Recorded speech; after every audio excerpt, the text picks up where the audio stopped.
Всем здравия! Это будет короткое видео о том, как заполнять правильно конверт для переписки с банками, с госструктурами и другими организациями. Давайте рассмотрим. На текущий момент у меня белых конвертов не оказалось, поэтому я покажу на листке бумаги А4. Итак, в левом верхнем углу зеленой ручкой я пишу, от кого это письмо.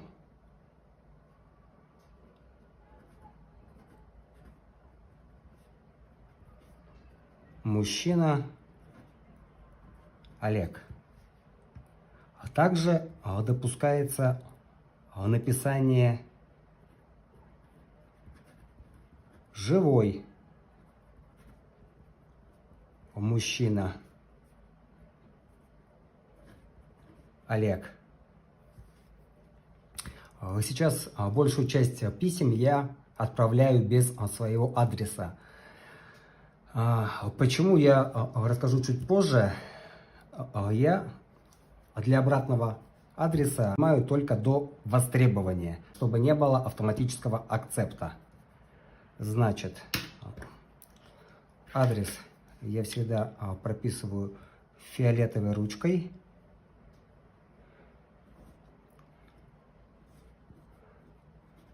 Одинцова. До востребования.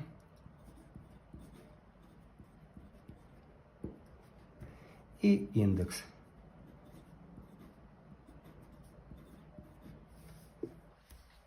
Это от кого? Теперь кому? Кому мы пишем в правом нижнем углу. Можно писать фиолетовой ручкой, можно писать синей ручкой, можно писать черной ручкой. Лучше писать черной ручкой, потому что мы пишем обычно юридическому лицу. Но также допускается и написание синей ручкой. Пишем кому. Давайте будем писать банку. Так, я как раз подготовил. Давайте будем писать в акционерное общество Альфа-банк. Можно написать полностью акционерное общество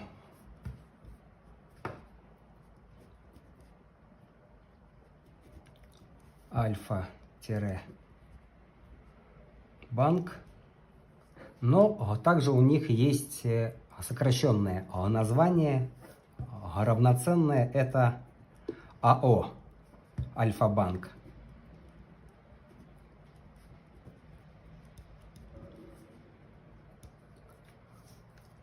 Можно написать по правилам русского языка, можете написать, как у них в выписке написано. Все капслоком. Альфа-банк.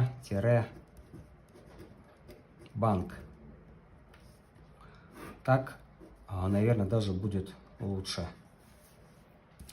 Далее мы пишем, кому предназначается письмо. Право действия без доверенности есть только у одного. Смотрим, кто это по выписке. Это Соколов Андрей Борисович. Итак, давайте пропишем юридическое лицо. Соколов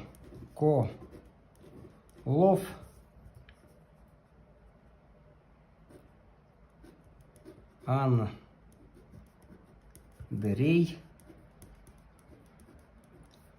Борисович.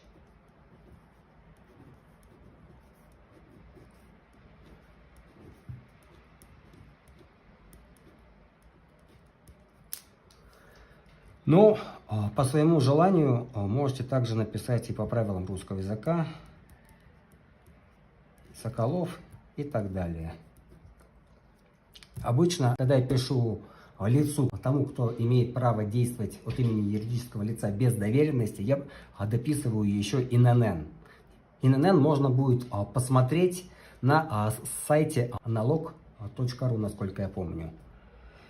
И пишем ИНН. ИНН у него 77 360 46 81 440. И далее напишем их юридический адрес. Итак, юридический адрес у нас город Москва, улица Каланчевская, дом 27. Город Москва, улица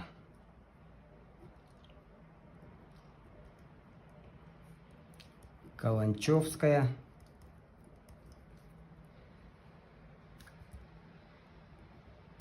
дом 27. И их индекс 107 078. Итак, конверт практически готов. Если вы выписываете вексель, то во внутреннюю часть конверта, здесь будет клапан, вы наклеиваете или пришиваете свой вексель.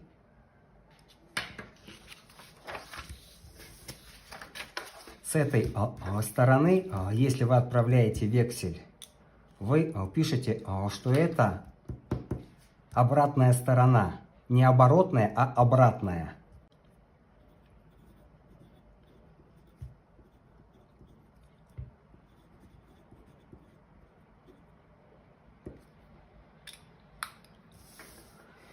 В верхнем правом углу я обычно использую зеленую марку. Зеленую марку и зеленые чернила для мужчины Олег и живой мужчина Олег.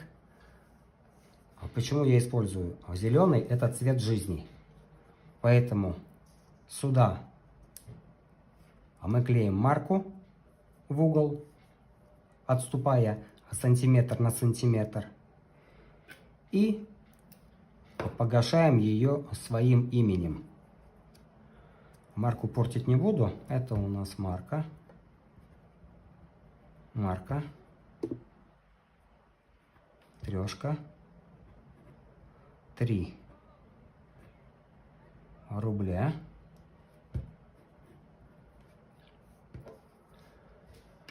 И марку, так, красной ручки у меня с собой нет, поэтому давайте я погашу фиолетовый. Погашаем так, чтобы имя захватывало и конверт, и саму марку. Олег.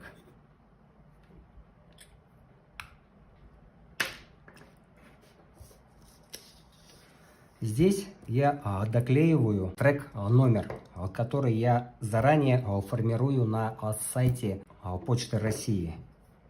И клею его сюда с номером. И на эту часть, где у нас находится клапан. И клею его сюда.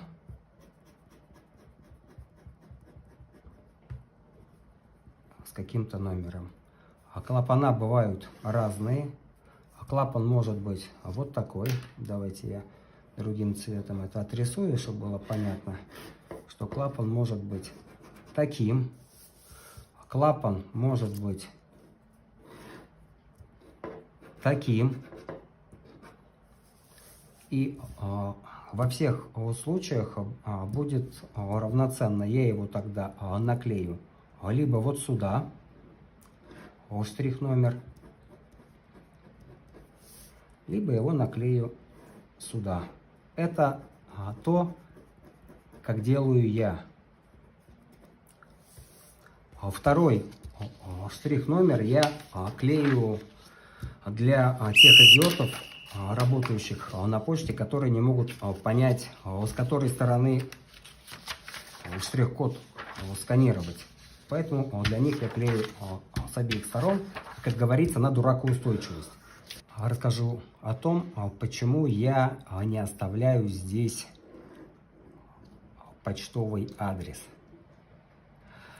Можете в Википедии забить адрес, почтовый адрес, и просто прочитать, что же такое адрес. Это условная кодификация местонахождения объекта в пространстве, применяемая для целей почтовой связи. Истинное значение раскрывается при переводе с латинского языка. Ad res, то есть к вещи. К вещи. То есть отправитель и получатель ассоциируются с вещами. Ну, а вещи это рабы. Соответственно, один раб информирует другого раба. Поэтому адрес я не использую. Есть юридический адрес, да, там фикция, то есть одна фикция пишет другой фикцией. Вот и все. Если кому-то в официальной переписке обязательно нужно указать, где вы находитесь, то есть для позиционирования вашего тела, для этих целей Землю разлинеили и сделали пространственные данные. Это долгота и широта. И если вдруг уж сильно захотите себя обозначить в этом месте, вы можете указать долготу и широту. Широта и долгота. Данные вы всегда можете посмотреть на ресурсах Яндекс.Карта, Google карты и обозначить ваше местоположение, где вам могут вручить либо ответ, либо передать какие-то данные. Надеюсь, что на этом маленьком примере я изложил все главные вещи по заполнению конверта. Всех благ вам и здоровья. Итак, а это видео для тех, кто досмотрел все-таки до конца. Здесь идет градация цветов. Черный, синий, фиолетовый, красный и золотой равноценные. Ну и как я понимаю, что зеленый где-то вот между ними. Соответственно, черный это самый низший цвет. Поэтому все ксерокопии делаются черным цветом. Синие печати и подписи, то, что просят. Фиолетовые, зеленые, красные и золотые. Мы живем на отцовской земле, внуки сварога, славные дети, и летит на крылатом коне. Русь далекие тысячи лет.